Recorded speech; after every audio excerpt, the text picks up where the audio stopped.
Good morning, everyone. Welcome to Major HS Kelsey's Balnavi Academy. My name is Govind Mishra and I'm the GS faculty here. So आज की class में we'll be discussing about the polity questions कि चूंकि exam बहुत पास में है, so we'll be figuring it out कि जो क्वेश्चंस हैं उनको कैसे अटेम्प्ट करना है और कैसे प्रोसीड करना है. खास करके हम इस पे फोकस करेंगे कि अपनी नॉलेज को अप्लाई करके हम किस तरीके से क्वेश्चंस को एलिमिनेट करके भी सही आंसर्स पे पहुंच सकते हैं. So here we start.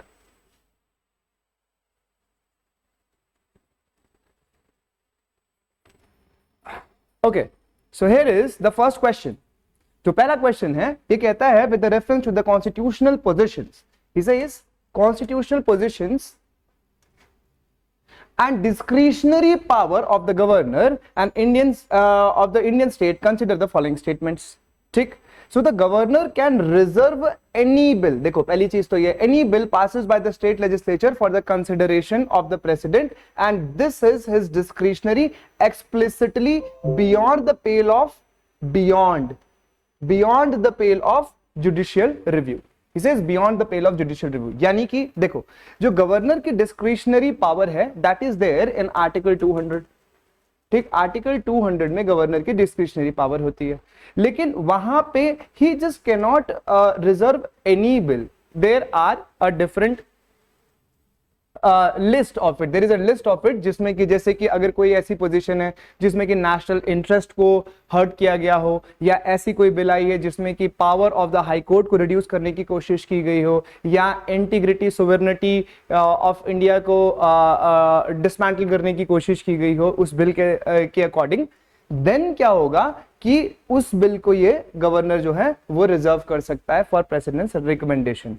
But there is a thing that is also not beyond the judicial review, क्योंकि आर्टिकल 200 के तहत जो भी कुछ प्रेसिडेंट के लिए ये रिजर्व करेगा it will come into the ambit of judicial review. So पहला जो स्टेटमेंट है ना वो गलत हो जाता है. तो देखो अगर हम पहला स्टेटमेंट गलत करते हैं तो यहाँ पे ये और ये तो ऐसे ही गलत हो गया.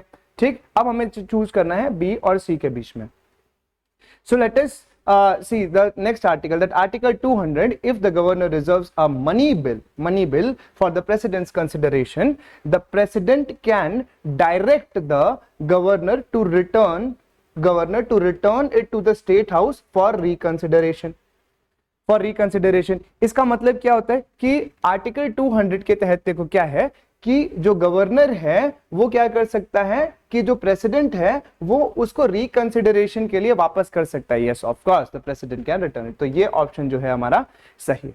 सो इफ दिस ऑप्शन नहीं दो यहां पे क्या होता है कि ये वाला जो ऑप्शन है the governor reserves the money bill for the president's reconsideration, the president can direct the governor to return it to the state or the house for the, nahi, he doesn't have to direct it.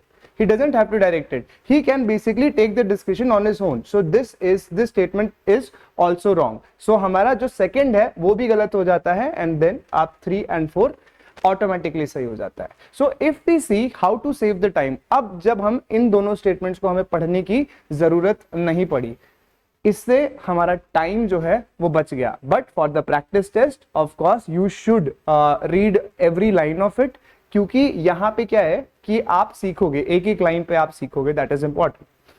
So the next is that governor is not required to act on the aid and advice of the council of ministers while recommending the position of president's rule under the article 356. of course जब 356 अगर article को impose कर दिया जाता है तो वहां पे क्या होता है, वहां पे जो स्टेट जो मैकेनिज्म होता है वो डाउन हो जाता है and parliament takes over. So the laws which is made under president's rule is made by the parliament. So basically ये जो स्टेटमेंट है ये करेक्ट स्टेटमेंट हो जाती है. Next is unlike the president under article 74, article 163 empowers the governor to decide in their own discretion whether a matter falls within the constitutional discretion or not. Yes of course. तो ये जो president है ये article 74 के under में जो ये decide कर सकता है कि ये प्रेसिडेंट का डिस्क्रिशन के अंदर में कोई एक particular law it basically falls under it or not. So let's move to the next question.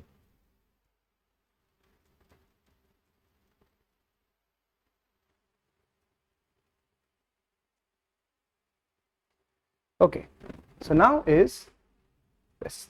So consider the following statement regarding the election and removal of the president. Election and removal of the president and vice president of India. So यहाँ पे president के election की और vice president के election की बात कही गई है. Okay, so first option is that nominated members. देखो क्या होता है कि हमारे जो member of parliament होते हैं, member of parliament, यहाँ पे मैं लिखता हूँ, देखो जो MPs होते हैं ना, जो MPs होते हैं ये दो तरीके से आ सकते हैं. पहला, how are they basically become the member of parliament? Through election, of course. And second is through nomination. Through nomination. अब nomination कैसे? तो nomination क्योंकि राज्यसभा में जो प्रेसिडेंट होता है वो 12 मेंबर्स को नॉमिनेट करता है कि नहीं? So these members will be known as the nominated members, and these members will be known as the elected members. Now it says that the nominated members of both the houses of the parliament participate in the removal of president, but not in their elections. Okay, so president के regarding यहाँ पे पूछा हुआ है, तो यहाँ पे ये कह रहा है कि the nominated members of both the houses participate. देखो यहाँ पे क्या है कि जो nominated members हैं of both the houses कह रहा है कि ये पार्टिसिपेट करते हैं in the removal of the president. Yes of course, जो प्रेसिडेंट है ना, प्रेसिडेंट के लिए अगर हम इलेक्शन को देखें, अगर हम प्रेसिडेंट के इलेक्शन को देखें तो उसमें कौन कौन पार्टिसिपेट करता है? उसमें elected members, elected MPs participate करते हैं, इलेक्टेड एमएलए पार्टिसिपेट करते हैं. ठीक, वहां पे कौन पार्टिसिपेट नहीं करता है? नॉमिनेटेड मेंबर्स पार्टिसिपेट नहीं करते हैं. सो दिस स्टेटमेंट यहां पे क्या कह रहा है? रिमूवल प्रोसेस के लिए, रिमूवल प्रोसेस के लिए MPs of both the houses. Yes, removal process में जो मेंबर्स होते हैं ये पार्लियामेंट के, ये पार्टिसिपेट करते हैं. So first statement is right. Second is that elected member of legislative assemblies, यहां पे बात है लेजिस्लेटिव असेंबलीज की, not the parliament, of the union territories participate in the election of both the president and the vice president. ठीक है, देखो what it says that legislative assemblies के, legislative assemblies of the union territory. देखो legislative assemblies of the union territory का मतलब ये है कि 3 ऐसे यूनियन टेरिटरीज हैं जहां पर की लेजिस्लेटिव असेंबलीज है और उनके एमएलए भी पार्टिसिपेट करते हैं प्रेसिडेंट और वाइस प्रेसिडेंट के इलेक्शन में. ये तो है क्योंकि वहां के इलेक्टेड मेंबर्स. तो वो कौन कौन सी लेजिस्लेटिव असेंबली है? वो है Puducherry, second is your Delhi, and third is your JNK. Okay. Up it says that elected members of legislative assemblies of union territories participate in the election both देखो यहाँ पे वर्ड है both the president and vice president. नहीं, ऐसा नहीं है. Vice president के election में या रिमूवल में सिर्फ और सिर्फ मेंबर ऑफ पार्लियामेंट ही रोल प्ले करते हैं. सो व्हाट हैपेंस दैट यहां पे जो सेकंड वाला जो ऑप्शन है ये क्या हो जाता है? ये गलत हो जाता है. अब सेकंड वाला ऑप्शन जैसे ही गलत हो गया, ये देखो हमारा ऑप्शन बी और ऑप्शन सी एलिमिनेट हो जाता है अपने आप ही. ठीक, इट मींस कि ऑप्शन ए तो है 1 और 3 तो ऑलरेडी सही है, अगर क्योंकि इसमें देखो 1 और 3, सो 1 और 3 अगर ऑलरेडी सही है इट मींस 1 और 3 तो सही होगा ही होगा. देन हमें डायरेक्टली फोर्थ पढ़ने की जरूरत है, हम डिसाइड कर लेंगे. हमें फिर 1 और हमें 3 वाला तो पढ़ने की जरूरत नहीं है, हमारा टाइम बच जाएगा. So that is how we can save the time. चलो, सो लेकिन यहाँ पे हम इसको पढ़ते हैं that all doubts and disputes are arising out of or in connection with the election of president or vice president are inquired into and decided exclusively by the Supreme Court. Yes, इनके ऊपर कोई भी जो dispute होता है related to the election of vice president or the president, it is basically decided by the Supreme Court of India. So ये statement automatically सही हो जाती है. Next is the resolution of removal of vice president requires a special majority under article 3. The removal, it is said the removal of vice president requires a special majority under article 368 in Rajya Sabha followed by the approval in Lok Sabha. देखो क्या है कि under article 368, पहली चीज तो under article 368 वाला जो special majority है वो लगेगा नहीं। यहां पे क्या होता है कि यहां पे इट इज इफेक्टिव मेजॉरिटी। इनको हटाने के लिए, वाइस प्रेसिडेंट को हटाने के लिए कौन सी मेजॉरिटी यूज होती है? Effective majority. इफेक्टिव मेजॉरिटी का मतलब क्या होता है? Which is the total strength minus vacancy. Total strength minus vacancy. तो टोटल स्ट्रेंथ जितनी भी है पार्लियामेंट की, यानी कि लेट अस से 552 इज देयर फॉर लोकसभा, तो वहां पे जितनी भी वैकेंसी होगी, यानी कि जितने मेंबर ऑफ पार्लियामेंट जो कि अब मेंबर ऑफ पार्लियामेंट नहीं रहे हैं या किसी की डेथ हो गई जिसकी वजह से वो पोजीशन खाली है, mark my words, absenteeism is not the, absent होने की वजह से वैकेंसी क्रिएट नहीं होती है। ओके, सो ये जो ऑप्शन है ये ऑप्शन गलत हो जाता है, and then our correct answer is A. ठीक, let's move to the next question.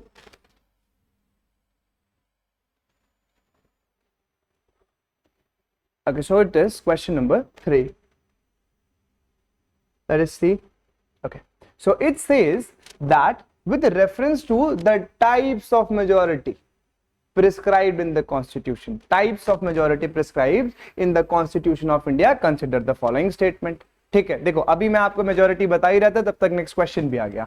So an effective majority refers to the majority of more than 50% of the effective strength of the house calculated by deducting the vacant seat from the total members. So vacant seat को हटा देंगे total member से, और उसका 50% से ज्यादा अगर होगा तो क्या उसे इफेक्टिव मेजॉरिटी बोलेंगे? So the answer is yes, of course इसको इफेक्टिव मेजॉरिटी बोलेंगे।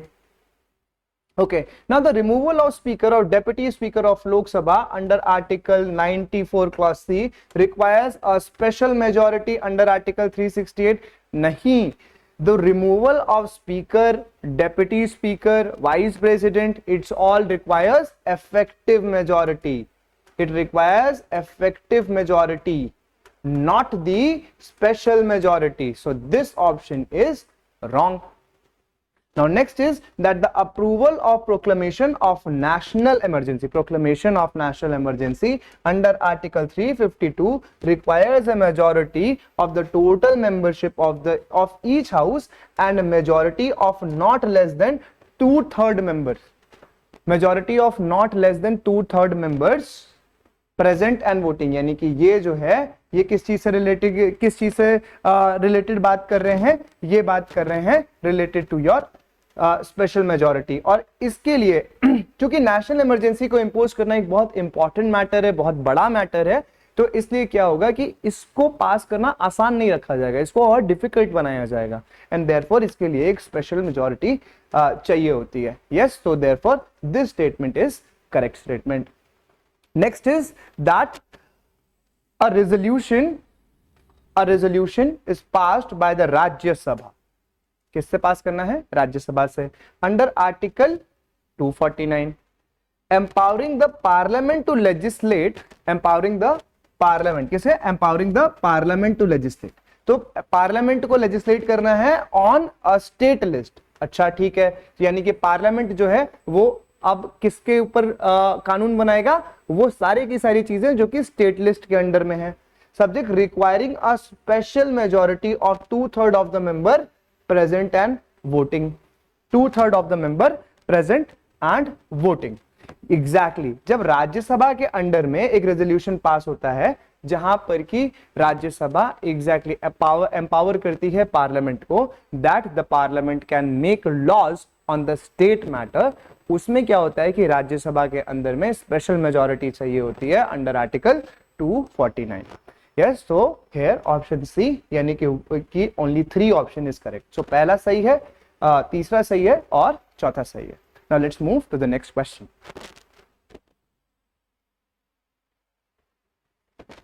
So next is your question number 4. Okay देखते हैं।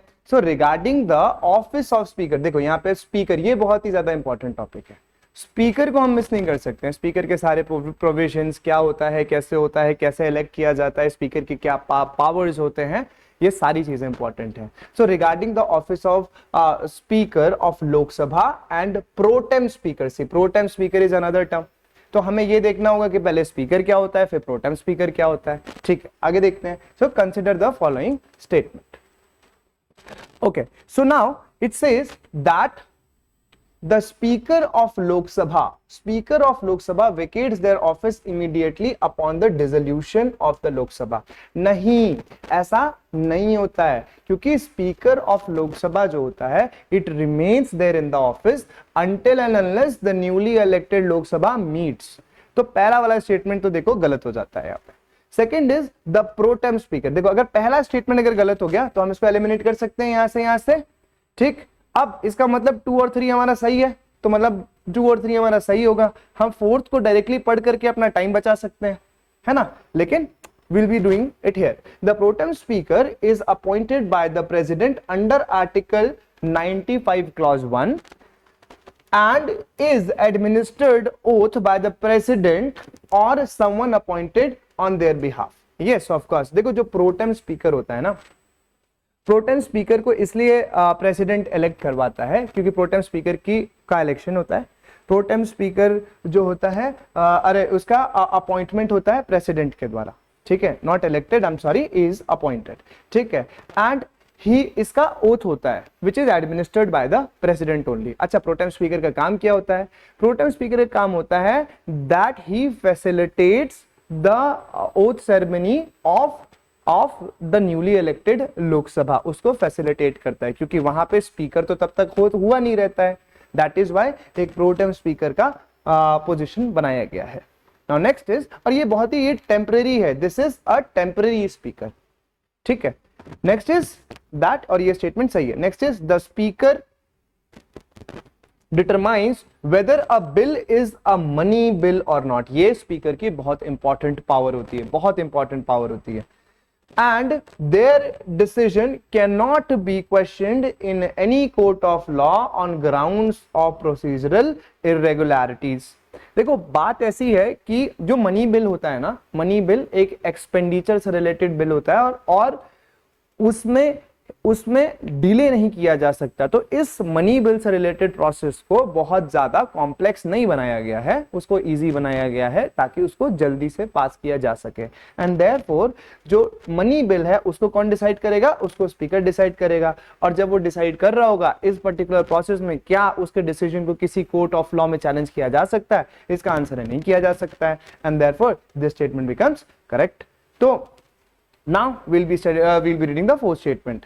when a resolution for the removal of the speaker, देखो अब यहां पे बात आ गई रिमूवल ऑफ द स्पीकर की। Removal of the speaker is under the consideration, यानी कि चल रहा है अभी एक रेजोल्यूशन चल रहा है जिसमें कि स्पीकर को हटाने का प्रोसीजर फॉलो किया जा रहा है। The speaker can preside over the sitting but can not vote in the first instance. देखो पहली चीज तो ये है कि स्पीकर को फर्स्ट इंस्टेंस से रिलेटेड जो भी चीजें हैं, फर्स्ट इंस्टेंस पे जो वोट करने का जो प्रोसेस है वो उसको एज अ स्पीकर नहीं मिल रहा होता है। क्यों? क्योंकि स्पीकर कौन सा वोट डालता है? It is casting vote. अब कास्टिंग वोट क्या होता है? जहां पर कि देखो, जहां पे एक लोकसभा बैठी हुई है, जहां पे कुछ मेंबर्स हैं जो कि यस बोल रहे हैं, कुछ मेंबर्स हैं जो कि नो बोल रहे हैं। अब यस और नो में अगर बराबरी हो गई तो वहां पे जो डील ब्रेकर वोट होगा, डील ब्रेकर वोट जो कि डिसाइडिंग वोट देगा, वो कौन देगा? तब जाकर के स्पीकर देगा, और उस तरीके के वोट को कहते हैं कास्टिंग वोट। ओके, सो अब क्या है कि यहां पे ये कहता है कि अपने रिमूवल प्रोसेस में क्या वो प्रिसाइड करेगा।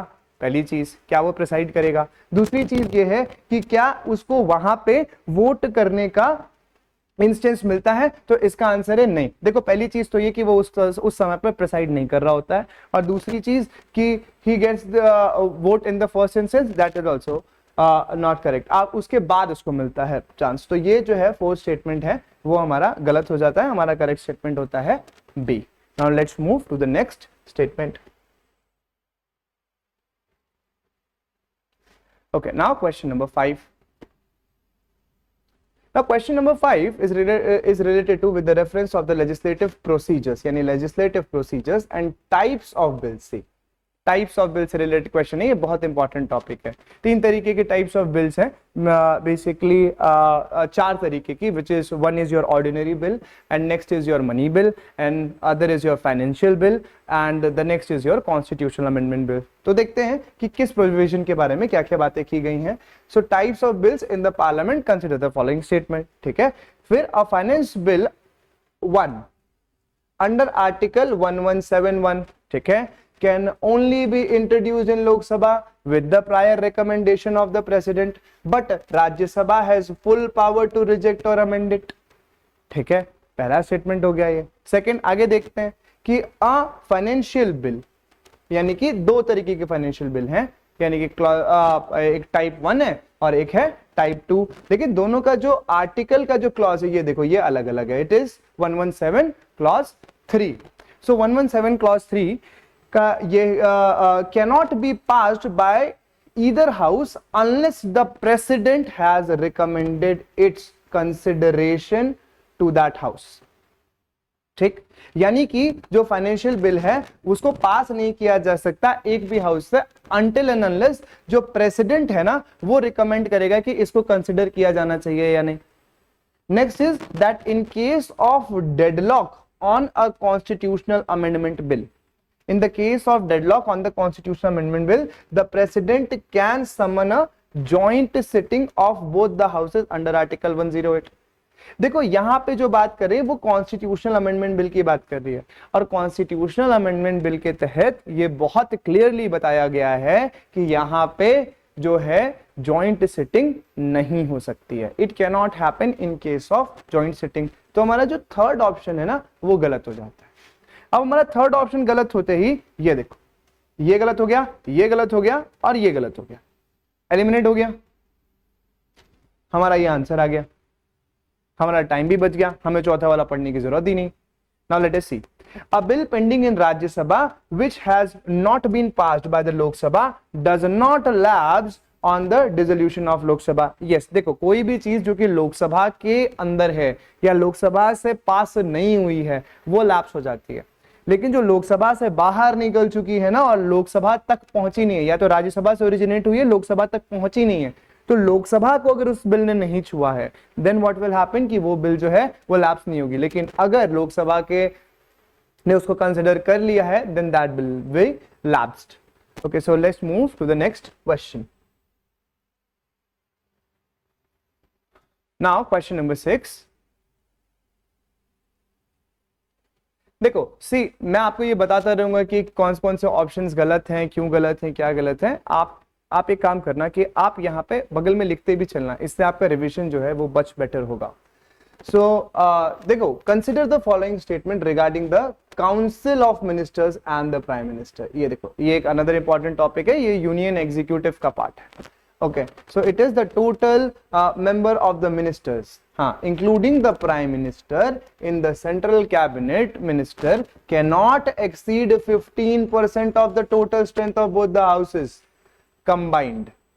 Of course, देखो जो इसमें क्या हुआ था कि इसमें ये जो बात बोली गई थी इसमें ये 15% पे ब्लॉक किया गया था इस चीज को, क्योंकि ऐसे सब लोग मिनिस्टर बनना चाहेंगे, इतने सारे पोर्टफोलियोज बनाना चाहेंगे, but what will happen that सबको मिनिस्ट्री तो नहीं मिल सकती है। There has to be a certain limit over it, and then a certain limit was imposed on it which was your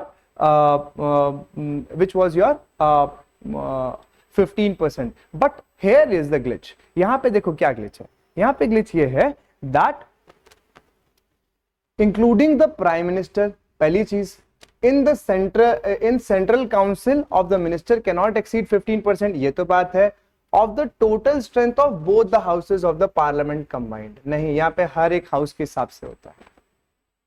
तो ये जो है ये स्टेटमेंट हमारी क्या हो जाती है, गलत हो जाती है, हमारी ये स्टेटमेंट गलत हो गई। ओके, सो हमारी पहली स्टेटमेंट जो है it is wrong.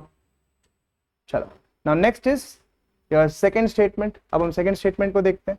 The article 75 clause 3 explicitly embodies the principle of collective responsibility of the ministers to the Lok Sabha alone.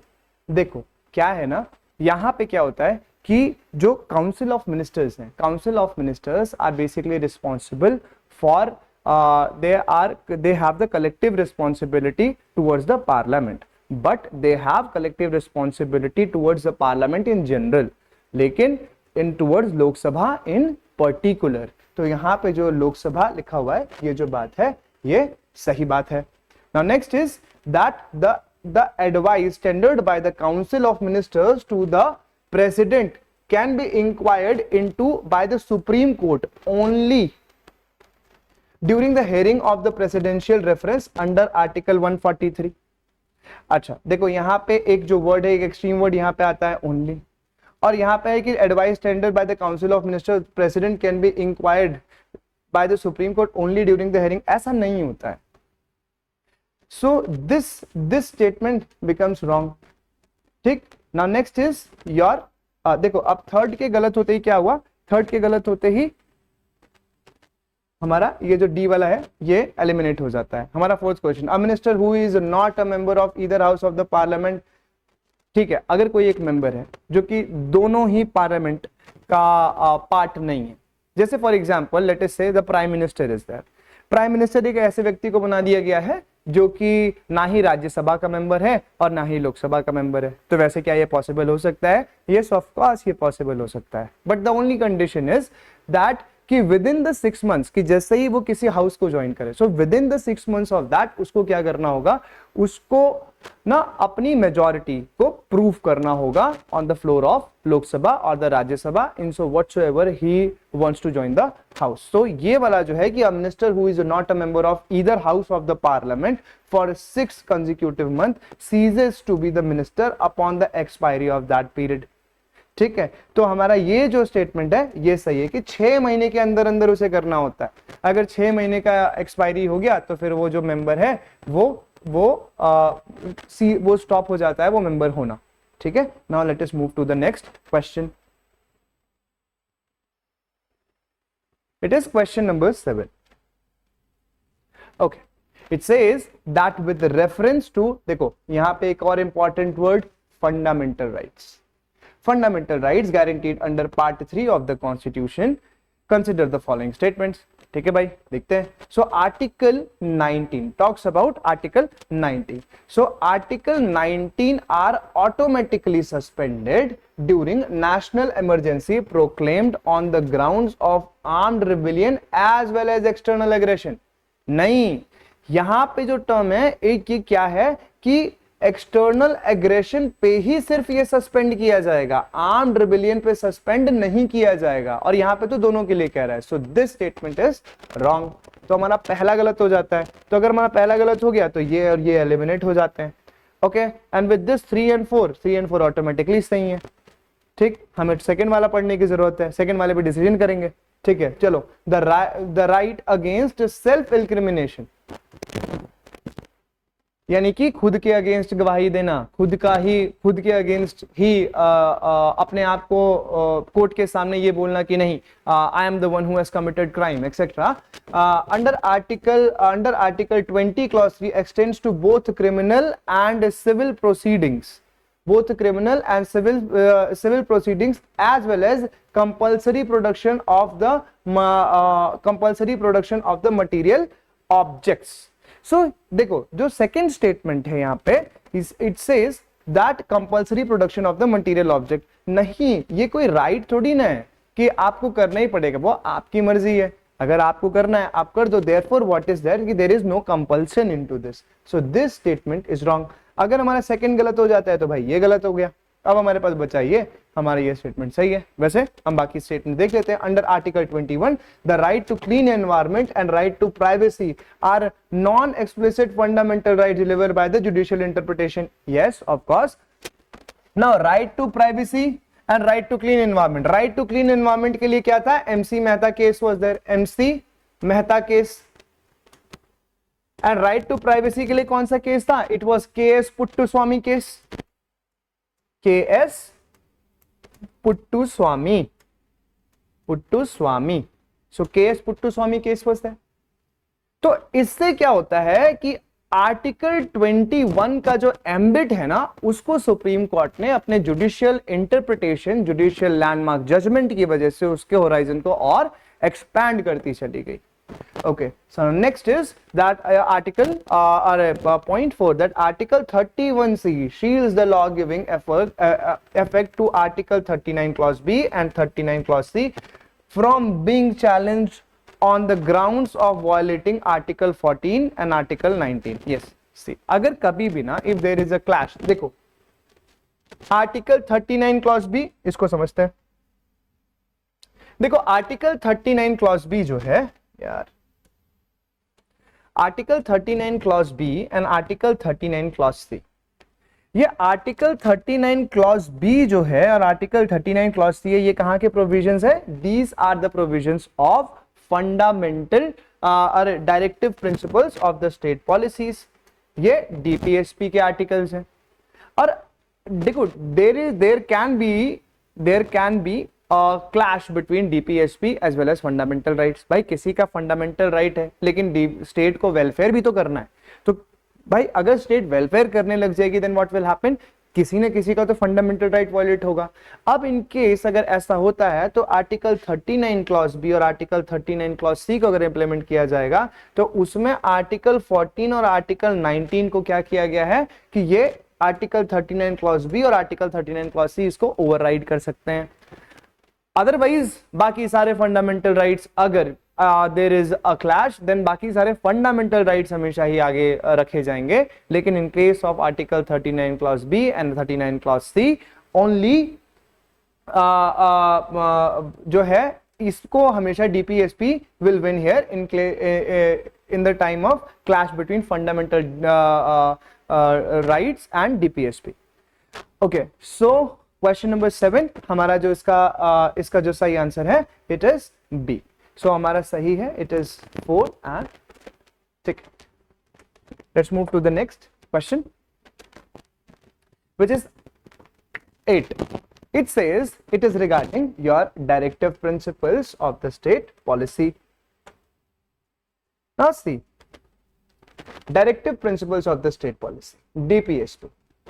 ये बहुत ज्यादा ही इंपॉर्टेंट टॉपिक है। अक्सर ही बहुत सारे एग्जाम्स में ये जो टॉपिक है फंडामेंटल ड्यूटीज, फंडामेंटल राइट्स और directive principles of the state policy, ये सब कुछ जो है ये बहुत ज्यादा इंपॉर्टेंट है। एग्जाम्पल की जैसे fundamental duties it was adopted from में, तो भाई कहां से इसका अडॉप्शन किया गया था? ये अडॉप्ट किया गया था आयरिश कॉन्स्टिट्यूशन, आयरिश कॉन्स्टिट्यूशन से अडॉप्ट किया गया था। इसी तरीके से फंडामेंटल राइट्स है, उनका अडॉप्शन कहां से हुआ था? It was from the bill of rights of USA. Fundamental duties को कहां से लिया गया था? Fundamental duties was taken from USSR, यानी कि रशियन कॉन्स्टिट्यूशन से लिया गया था। सो आते हैं इस क्वेश्चन के ऊपर कि हम इसे कैसे सॉल्व करेंगे। एक minute, let me just clear this up. Okay, so let's go. So it is about your DPSP and legal enforceability. Consider the following. It says that article 37 explicitly declares that DPSP are fundamental in the governance of the country and it shall be the duty of the state to apply these principles in making the laws. ठीक है भाई, तो ये कहता है कि जो DPSP हैं वो फंडामेंटल है गवर्नेंस ऑफ द कंट्री के लिए और स्टेट की ये ड्यूटी होनी चाहिए कि ये सारे के सारे लॉज जो हैं वो अप्लाई किए जाएं, यानी डीपीएसपी के principles while they are making the law उसको अप्लाई किया जाए।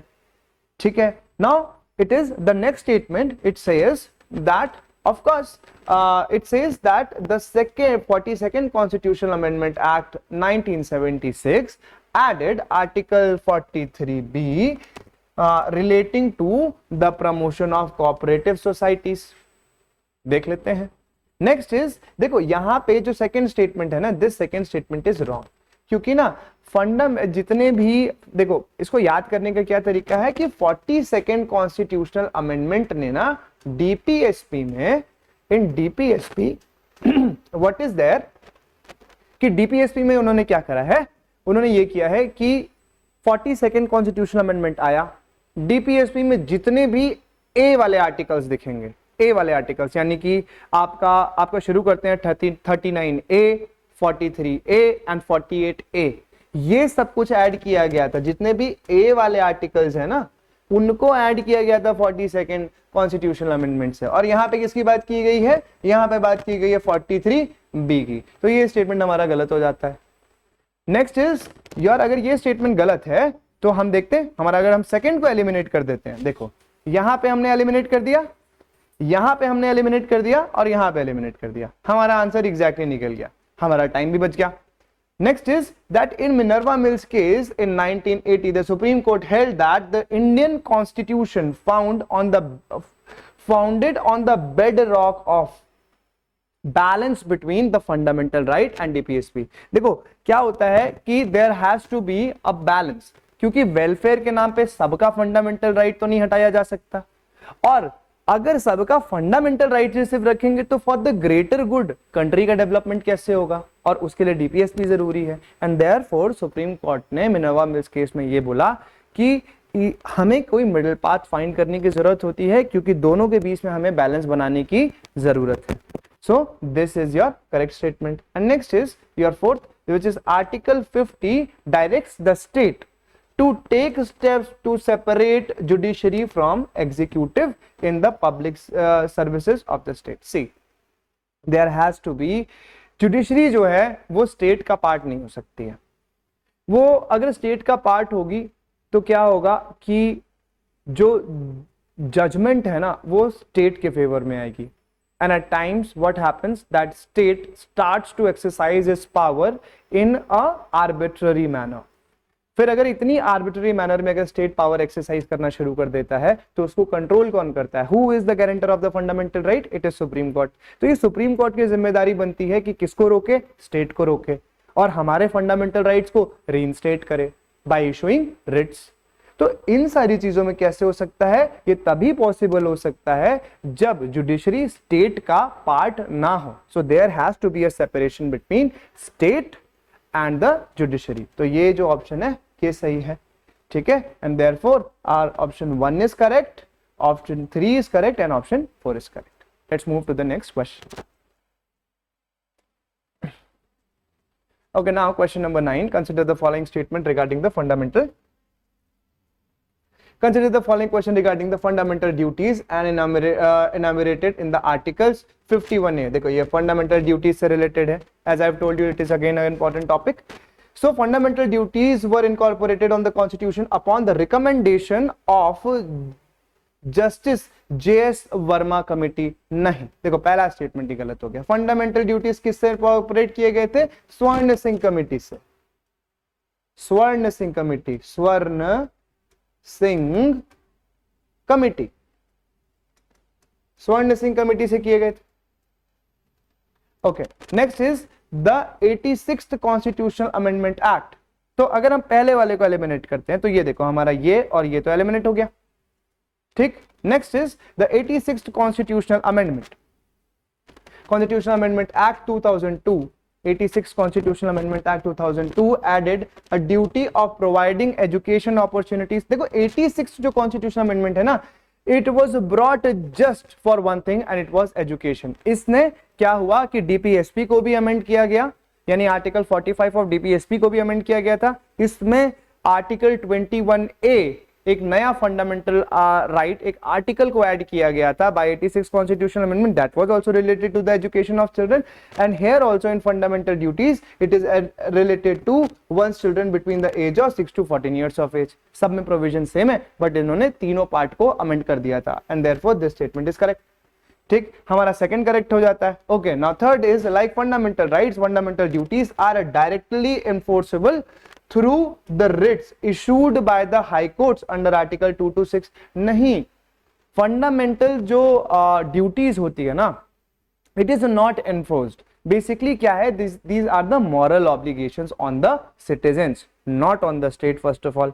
सेकेंड चीज कि क्या ये एनफोर्सेबल इसको बनाया जा सकता है? यस, ऑफ कोर्स इसको एनफोर्सेबल बनाया जा सकता है। कैसे? जब पार्लियामेंट एक लॉ इनैक्ट करे।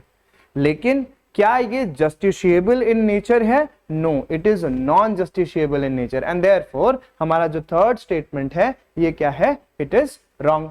अब नेक्स्ट है the fundamental duties applies to both Indian citizens and foreign national regarding residing within the territory of India, residing within the territory of India. देखो नहीं, ये क्यों अप्लाई होगा? It is given to the citizens of India, citizens of India की ये moral obligation है and therefore हमारा जो फोर्थ है इट इज ऑल्सो इनकरेक्ट। अगर हमारा फोर्थ भी इनकरेक्ट हो जाता है तो ये और हमारा जो ए है वो हमारा सही आंसर होता है। Moving to the next question,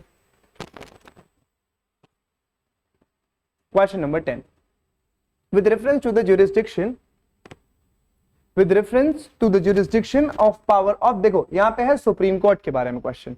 सो जो जुडिशरी है वो भी इंपॉर्टेंट विंग है बहुत ज्यादा। It says that consider the following statement. Now what are the statements? That article 131, ठीक, it talks about the original jurisdiction of the Supreme Court। देखो original jurisdiction क्या होता है?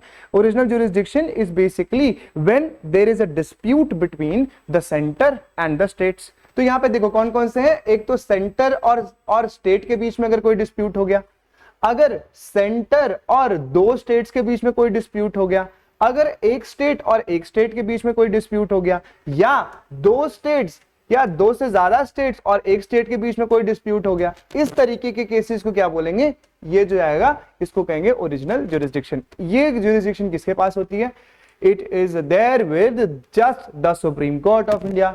तो the supreme court of India extends to any dispute between the government of India, one or more states involving the legal rights. Of course अभी आपको यही समझा रहा था, तो हमारा जो पहला ऑप्शन है वो एकदम सही है। Now next is your second. Second is that the supreme court can review, देखो तो supreme court can review any judgement produce, इसको मैं हटा देता हूं एक मिनट,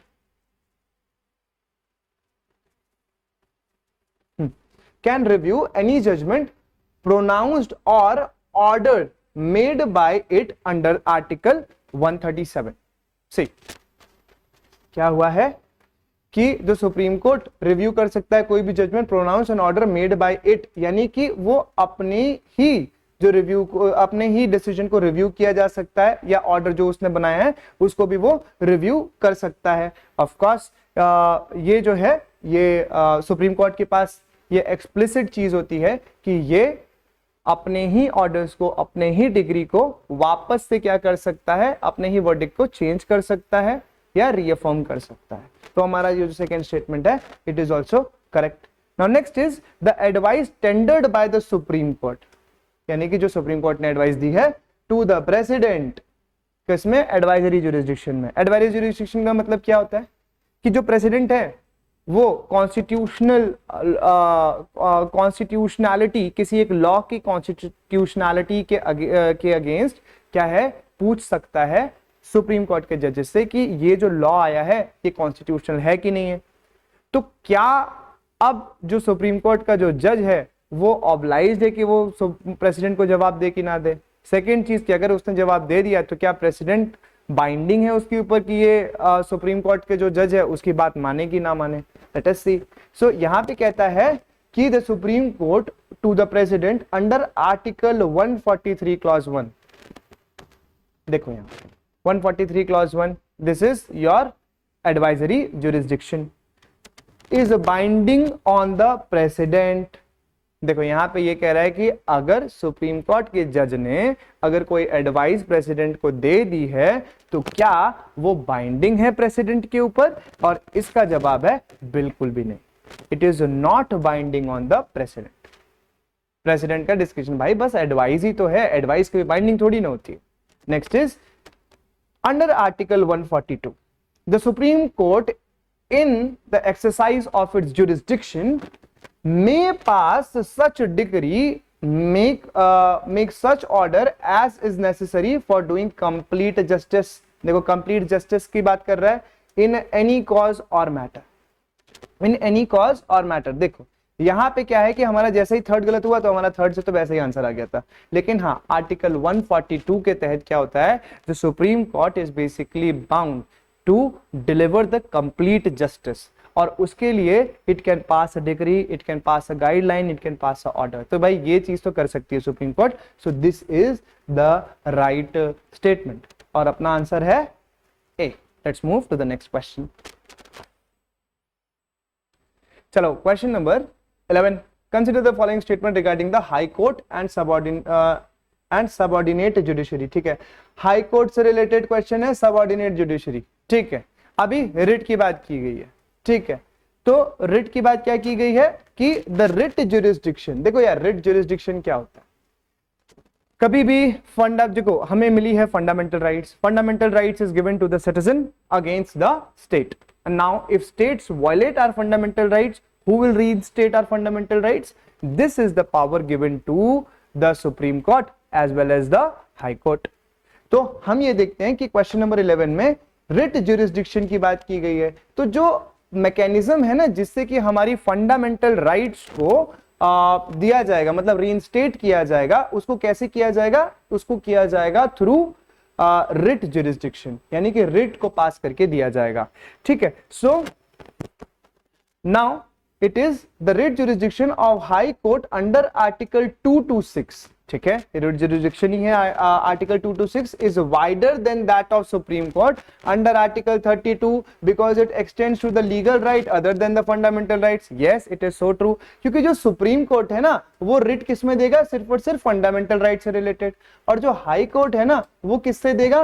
वो fundamental right से तो देगा ही देगा, प्लस other legal rights पर भी इशू कर सकता है वो writs।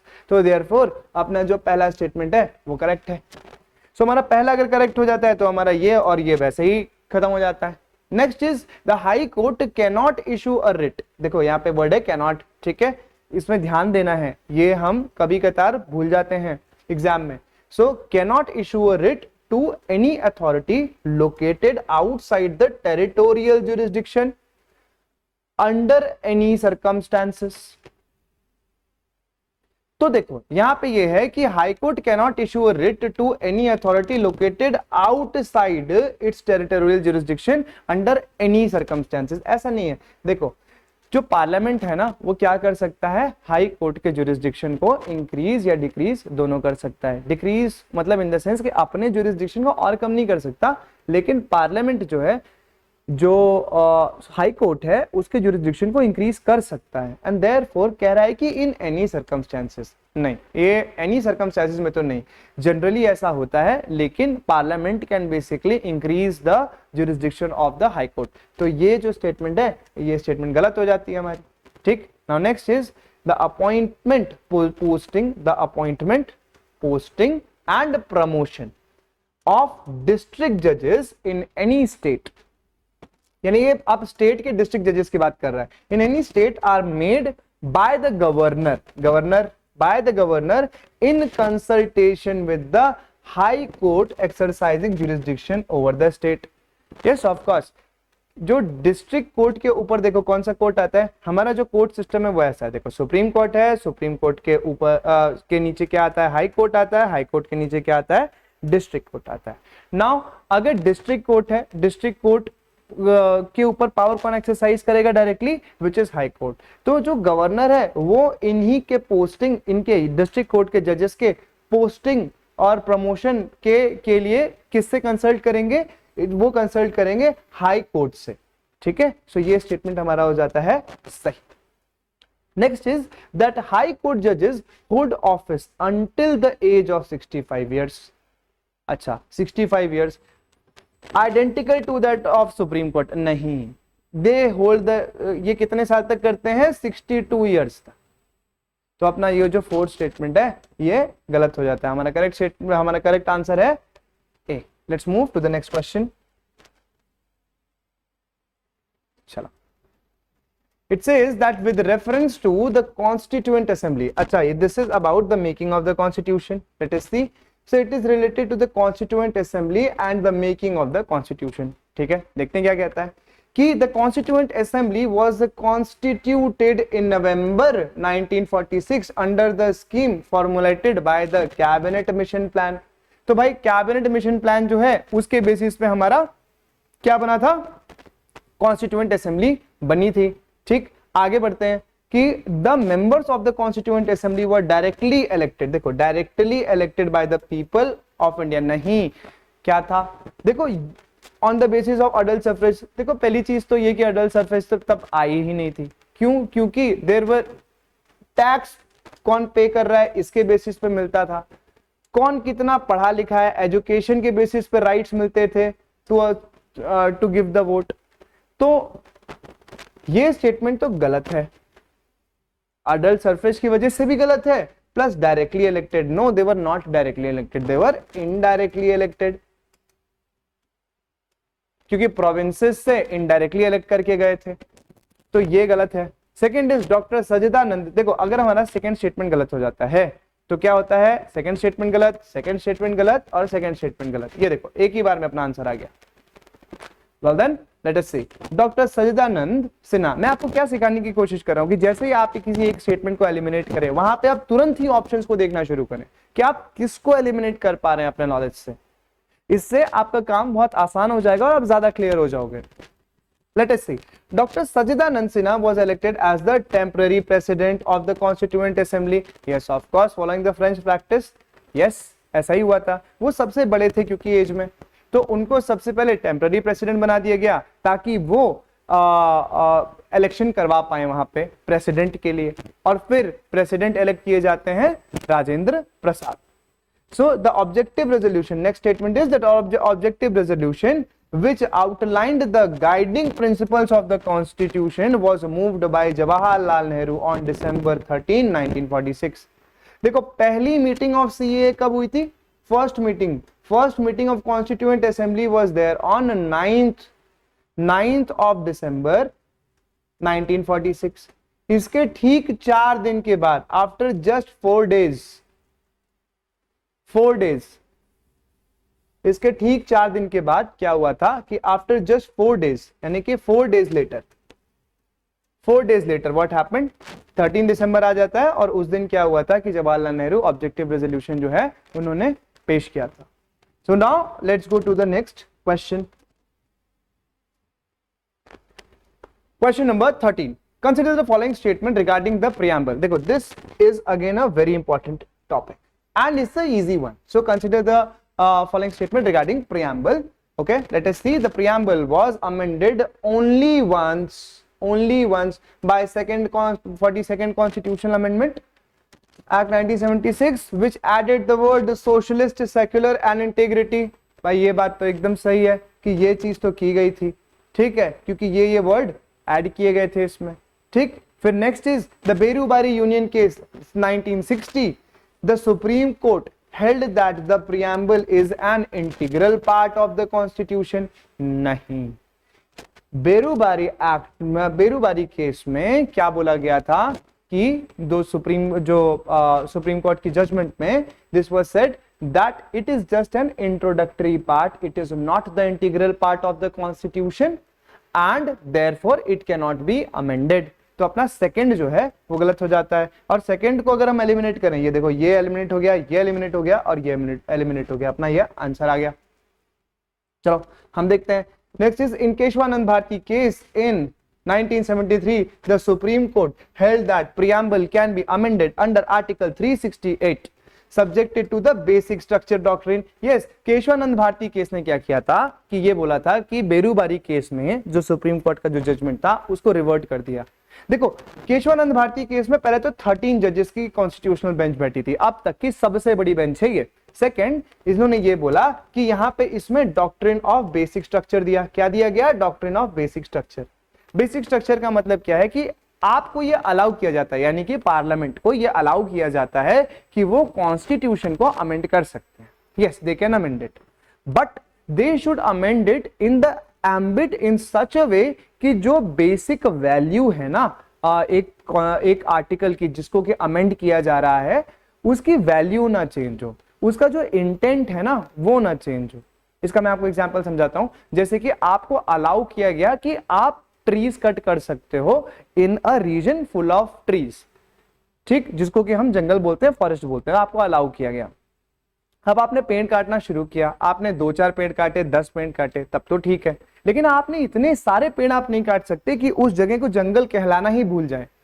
वो जंगल कहलाना इतना ज्यादा, वो पेड़ की वजह से जंगल कहला रहा है, आपने पेड़ ही उतने सारे काट दिए, तो ऐसा नहीं करना होता है। सो that is the basic structure doctrine, ये केशवानंद भारती केस में आया था।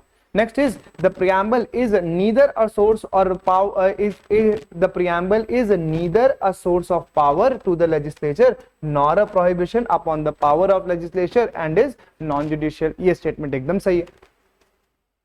Okay, so let's move to the next question। Question number 14, see question number 14, it says it is related to your election commission। देखो ना, कॉन्स्टिट्यूशन नॉन कॉन्स्टिट्यूशनल बॉडी से related question आ रहे, so it is related to your election commission. Okay, so election commission of India under article 324, देखो ये article बहुत ज्यादा important है। कॉन्स्टिट्यूशन नॉन कॉन्स्टिट्यूशनल बॉडी से रिलेटेड जितने भी आर्टिकल्स हैं कि इसका एग्जिस्टेंस, जैसे इलेक्शन कमीशन का एग्जिस्टेंस आर्टिकल 324 से होता है, फाइनेंस कमीशन का आर्टिकल 280 से होता है, इस तरीके से आपको एग्जैक्टली याद करना होगा। तो आइए क्वेश्चन देखते हैं। So election commission of India under article 324 consider the following statement. The constitution provides that the chief election commissioner and other commissioner, देखो कितने कमिश्नर्स होते हैं यहाँ पे टोटल 3 होते हैं। एक चीफ होता है, बाकी सारे, एक चीफ इलेक्शन कमिश्नर होता है, एक चीफ होता है, बाकी सारे सिर्फ ईसी होते हैं। 3 होते हैं, 2 ईसी होते हैं, एक चीफ होता है।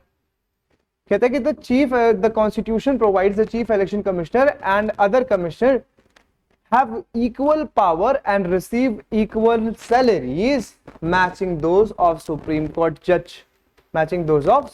जज। ये एकदम सही स्टेटमेंट है, ऐसा कॉन्स्टिट्यूशन के हिसाब से ऐसा बनाया गया है। ठीक, next is that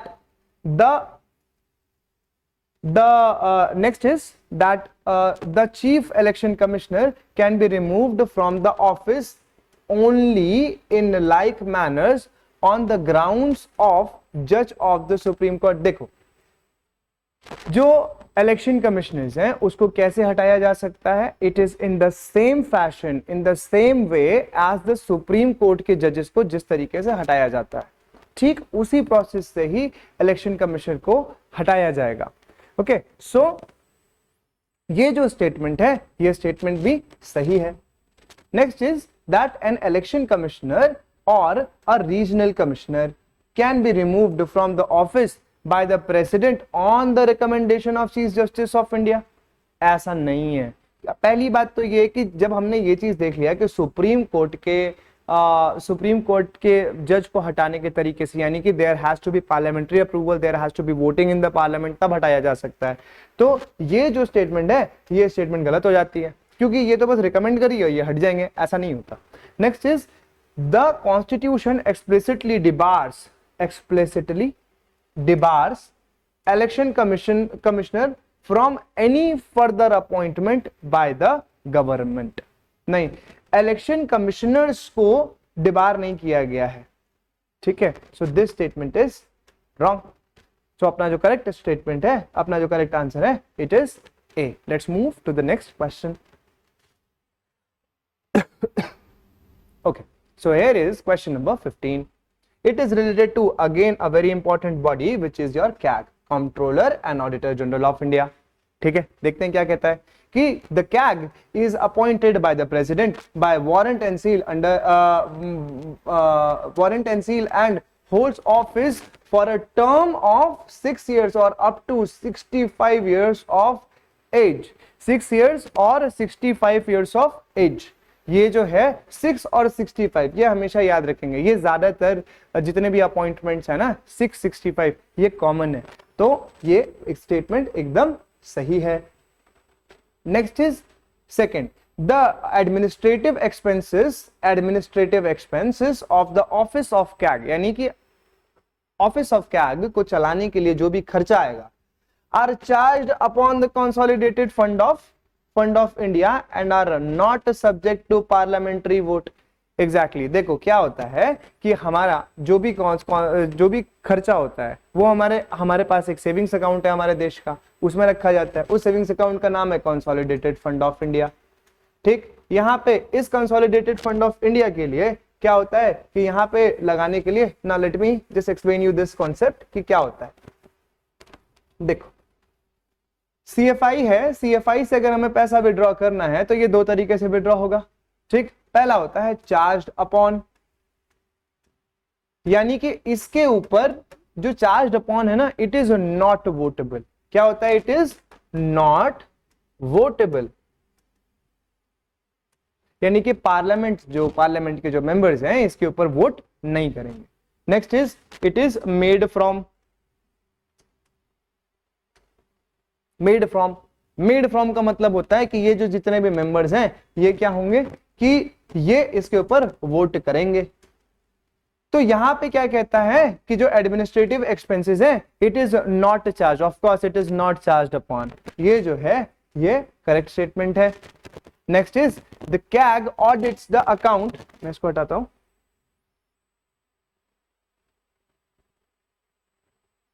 okay, next is the CAG audits the account related to the expenditure of consolidated fund of India।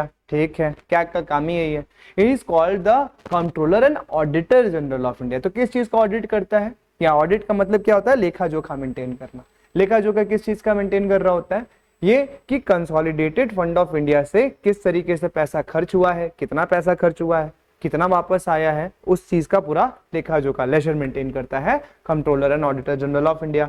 ठीक है, so consolidated fund of India of each state and contingency fund of India yes, this is also a right statement। ऐसा करता है। next is the CAG submits its audit report relating to the accounts of a state directly to the state legislative assembly। देखो without the intervention of the governor, गलत। ये किसको देता है? ये गवर्नर को दे रहा होता है। तो ये जो स्टेटमेंट है ये गलत है। so लेजिस्लेटिव असेंबलीज को डायरेक्टली नहीं देता है, ये किसको देता है? गवर्नर को देता है। देयरफॉर अगर हम फोर्थ को एलिमिनेट करें, ये देखो ये और ये हट गया, अपना करेक्ट स्टेटमेंट है A. So let's move to the next question. Now 16 here it says that it is related to your UPSC। Again देखो यूपीएससी, सो यूपीएससी जो है ये इसके बारे में क्या है? यूपीएससी और स्टेट पीसीएस के बारे में, स्टेट पीएससी के बारे में है। It is also related to the topic which is called constitutional and non constitutional bodies. कहता है the chairman and the member of UPSC. देखो यहाँ पे चेयरमैन है और यहाँ पे मेंबर है। Are appointed by the president whereas those of SPSC are appointed by the governor of the concern state. भाई ये जो स्टेटमेंट है ये स्टेटमेंट देखते हैं सही है कि नहीं है। तो and the number next is a member of state public service commission can be removed from the office only by the president and not by the governor। भाई ये स्टेटमेंट तो सही है कि देखो एसपीएससी को अपॉइंट तो गवर्नर करता है, ठीक, लेकिन रिमूव कौन करता है? प्रेसिडेंट रिमूव करता है। Next is the condition of the service of member of UPSC and SPSC cannot be varied to their disadvantage after their appointment. हाँ ये भी बात सही, तभी तो वो इंडिपेंडेंट रहेंगे ना। ठीक, now next is that statement 4। A chairman of SPSC is eligible for appointment as the chairman or the member of UPSC or as the chairman of any other state PCS। देखो ये statement तो गलत है। A chairman of SPSC is eligible। ये जो statement है ये जो स्टेटमेंट है दिस स्टेटमेंट इज नहीं, ये वाली जो स्टेटमेंट है क्या लिखा हुआ है कि the chairman of SPSC is, अच्छा SPSC is eligible for the appointment of chairman और the member of the UPSC. इसका मतलब ये है कि एसपीएससी का जो मेंबर है वो क्या यूपीएससी का मेंबर बन सकता है बाद में अपना टर्म पूरा करने के बाद? यस ऑफ कोर्स वो बन सकता है। और ये स्टेटमेंट अपनी सही है, पहली वाली स्टेटमेंट अपनी सही है, and therefore all of the above is the correct answer. ठीक है, now let's move to the next question. It is question number 17. ठीक है, now question number 17 says consider the following statement regarding. देखो again यहां पे constitution non constitutional body से related मैंने आपको अभी आर्टिकल बताया था फाइनेंस कमीशन का. आप बताओ कौन सा आर्टिकल होगा फाइनेंस कमीशन से रिलेटेड. देखो यहां पर भी लिखा हुआ है अंडर आर्टिकल 380, ठीक, अरे 280.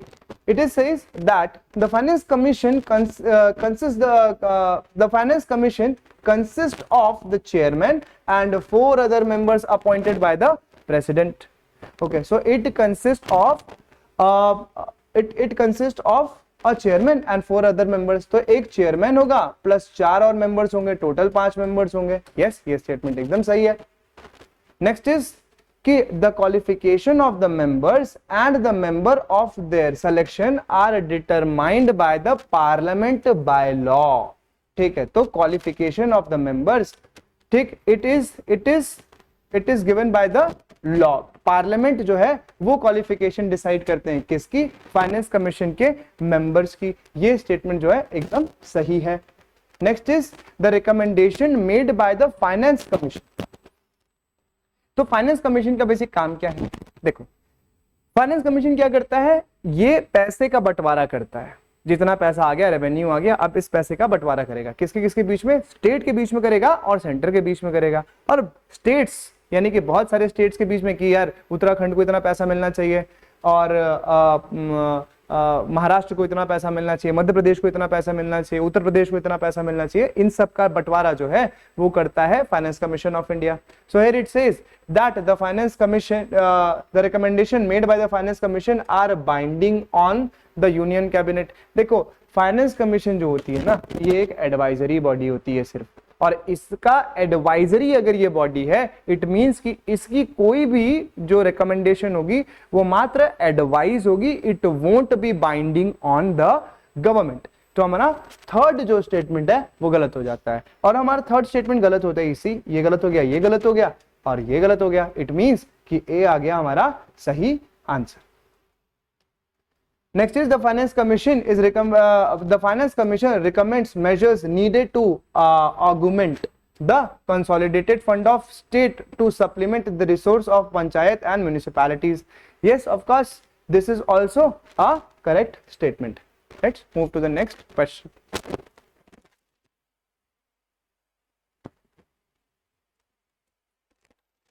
So question number 18, it says, देखो again constitution non constitutional body से related. It is related to your attorney general of India. ठीक है ना, अटॉर्नी जनरल ऑफ इंडिया क्या होता है, he is the first law officer. ठीक है, तो पहला लॉ ऑफिसर होता है ये, यानी कि ये सरकार का एक तरीके से लॉयर होता है.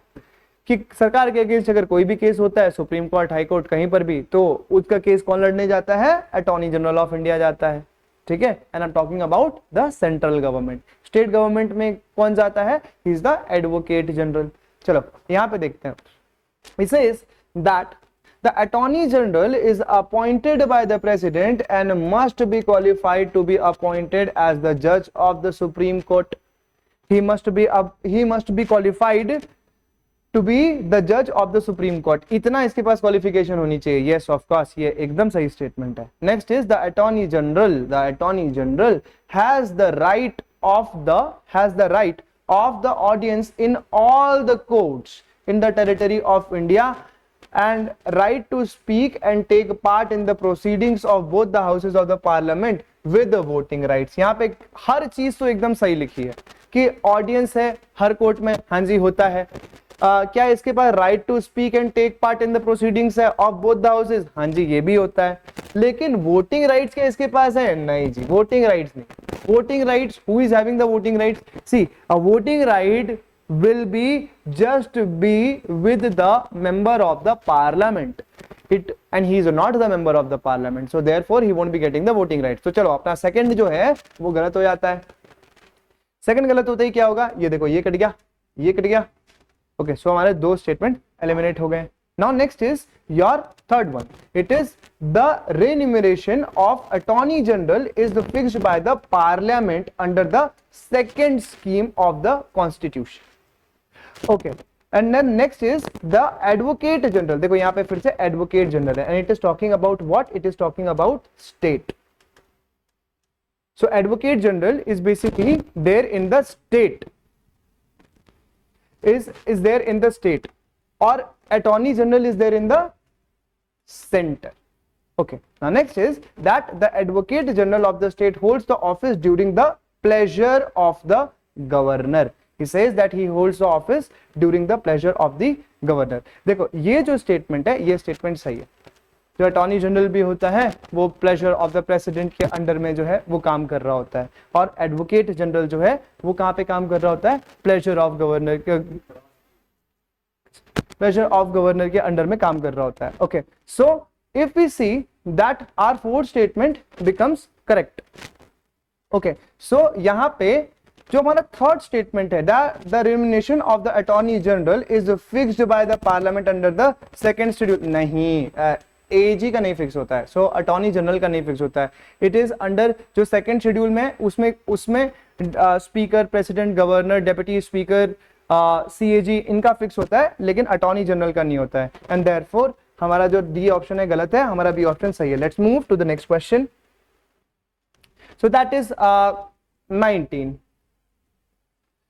Consider the following statement regarding the non-constitutional and statutory bodies in India. ठीक है, पहला question, the national human right commission NHRC, देखो ठीक है, is a statutory body established under, ये एकदम एग्जैक्टली सही स्टेटमेंट है। ठीक है, नेक्स्ट इज द CIC यानी कि your central information commission was constituted under the provision for the right to information. Yes, ये स्टेटमेंट भी एकदम सही है। ठीक है, now the next is that The Niti Aayog was established. Niti Aayog, देखो Niti Aayog was established via the act of the parliament to replace the planning commission. नहीं, Niti Aayog was not established by the act of the parliament. तो क्या होता है कि हमारा जो ये वाला स्टेटमेंट है गलत है, क्योंकि अगर ये एक्ट से स्टैब्लिश किया गया होता तो ये क्या होता, एक स्टैट्यूटरी बॉडी होता, but then it is a extra constitutional body, therefore this statement is wrong. तो हमारा थर्ड गलत हो जाता है। देखो थर्ड के गलत होते ही हमारा ये आंसर सही हो जाता है। Now let's move to the next question. Question number 20. See, with reference to the anti-defection law under the 10th schedule of the Constitution. ठीक है, कौन से कॉन्स्टिट्यूशनल अमेंडमेंट से आया था ये बताएंगे आप, देखते हैं।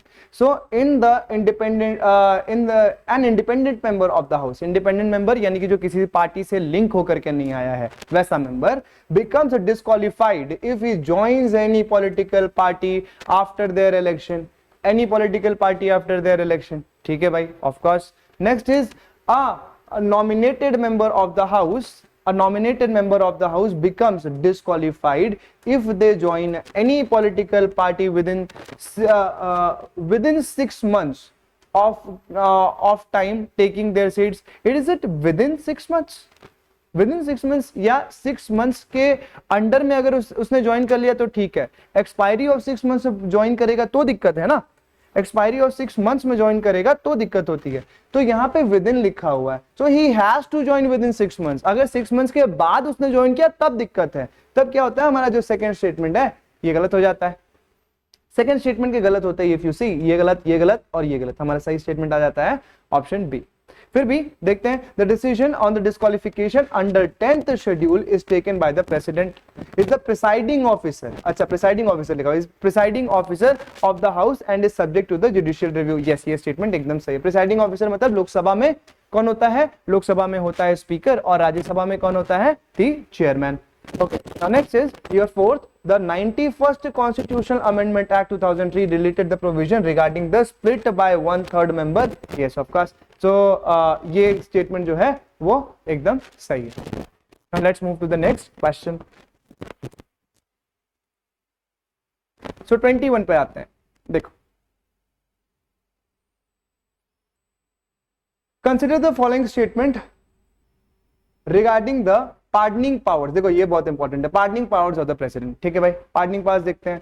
तो pardoning powers of the president क्या है कि under article 72 the president can grant pardons, president can grant pardons, reprieve, respite, or remission of the punishment in all the cases where punishments or the sentences for an offense against the union law. ठीक है भाई, सारे cases में कर सकता है, was it can do it. Next is that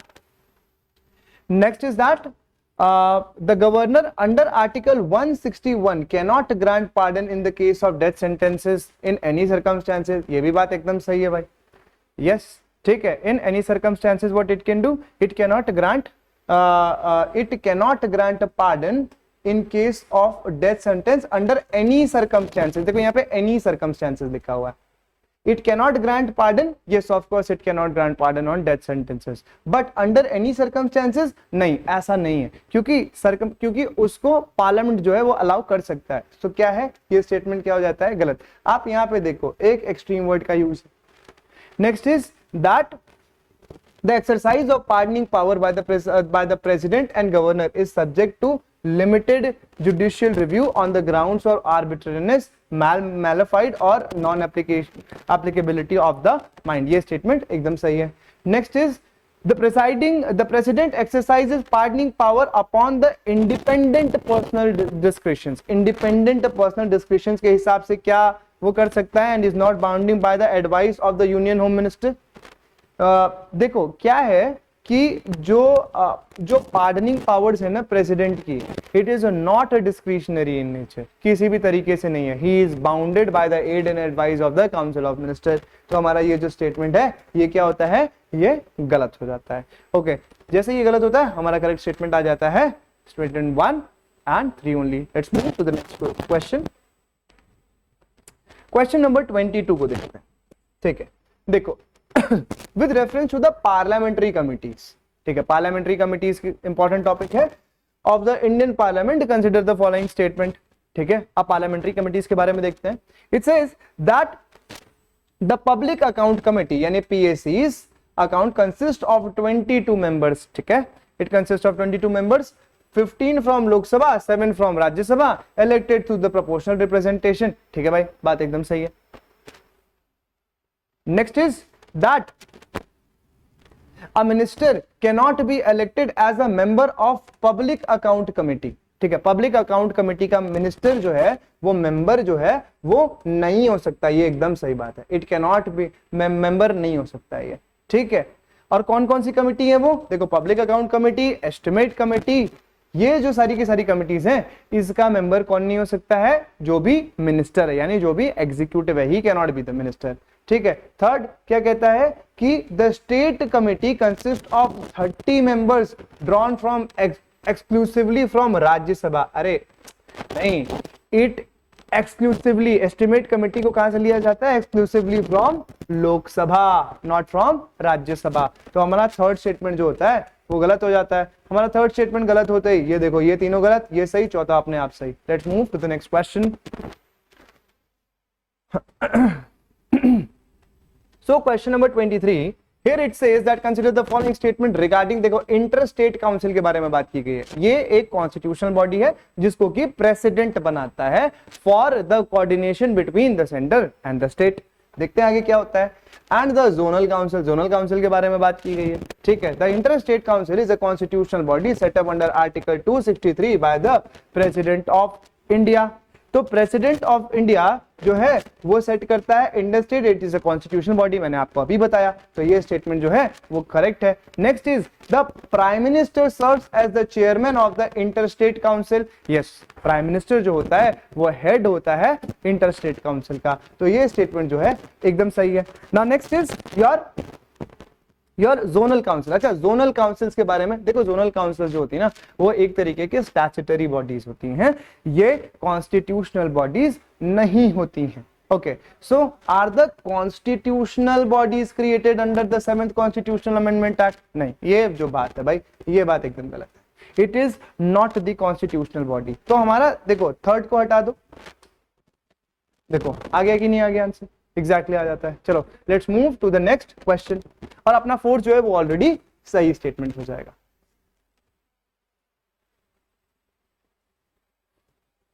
question number 24. Let's see. with reference to the special provision regarding the union territories and national capital territory of Delhi. ठीक है, यानी कि यूनियन टेरिटरीज के बारे में बात है और दिल्ली के बारे में बात है. ठीक है, so what it says that the article 239AA was inserted into the in the constitution by 69th constitutional amendment act 1991. ठीक है भाई, देखो इसमें क्या हुआ था कि इसमें दिल्ली को जो है, दिल्ली को एक बनाया गया था. क्या बनाया गया था? एज इसमें एक लेजिस्लेटिव असेंबलीज, इसको स्टेट के तरीके से एक लेजिस्लेटिव असेंबलीज को इंसर्ट किया गया था इसमें. ठीक है, तो अगर इंसर्ट किया गया था बाय 69th कॉन्स्टिट्यूशनल अमेंडमेंट, तो ये जो स्टेटमेंट है एकदम करेक्ट है. Next is your The Legislative Assembly of National Capital Territory of Delhi can make laws on any matter in the state list except public order, police and land. ये statement एकदम सही है कि public order, land और state में क्या किया जा सकता है कि ये जो है ये इसमें क्या करेंगे, ये एकदम सही स्टेटमेंट है कि लैंड पे मतलब पब्लिक ऑर्डर, पुलिस और लैंड के बेसिस पे यहाँ पे कौन लॉस बनाएगा? यहाँ पे लॉस बनाएगा पार्लियामेंट, ना कि legislative assembly of Delhi. Next question is, अरे नेक्स्ट स्टेटमेंट इज कि in the chief minister of Delhi is appointed by the lieutenant governor of Delhi. नहीं यार, ये स्टेटमेंट गलत है. यहां पे इसको कौन अपॉइंट करता है? He is appointed by the president. He is appointed by the president, not the LG of Delhi. Therefore अपना थर्ड गलत हो जाता है. सो थर्ड स्टेटमेंट अगर गलत है तो हमारा पहला स्टेटमेंट जो होता है वो सही हो जाता है and fourth automatically becomes correct. So let's move to the next question. देखो क्वेश्चन नंबर 25 को देखो. It is related to your 73rd and 74th constitutional amendment. अगर 73rd 74th की अगर बात की गई है तो it is related to your panchayat and municipalities. ठीक है, तो अब देखते हैं कि क्या क्या क्वेश्चन कह रहा है कि the 73rd amendment added part 9 and 11th schedule containing 29 functional items in the panchayat. भाई ये बात एकदम सही है. This is correct. Next is the reservation of not less than 1/3, यानी 1/3 भाई महिलाओं के लिए रिजर्वेशन, महिला सशक्तिकरण of total seats for women in panchayats is compulsory, is mandatory provision. Yes, it is a mandatory provision. So there has to be the reservation of 1/3 seats in panchayats as well as it is very important. ठीक है, and all the 3 levels पे है ये, all the 3 levels पे है, यानी कि ये कहां पर है? ये विलेज लेवल पर भी है, ब्लॉक लेवल पर भी है और डिस्ट्रिक्ट लेवल पर भी है. Next is that the state election commission conducts the election of panchayat, municipalities and state legislative assemblies. देखो सब तो यहाँ ठीक था, एक चीज की गलती कर दी. स्टेट इलेक्शन कमीशन क्या करता है? It conducts the election of panchayat. हाँ जी बिल्कुल बात सही है. Second is municipalities. यस, यहाँ भी बात सही है, बट यहाँ पे क्या कर दिया? यहाँ पे कर दिया स्टेट लेजिस्लेटिव असेंबलीज. नहीं, ये गलत हो गया. कौन करता है इसको? इसको election commission of India conduct कराता है, ना कि state legislative assembly. And therefore अपना जो थर्ड है वो गलत हो जाता है. तो थर्ड अपना गलत हो गया यहाँ पे, ये देखो, and it becomes the correct answer.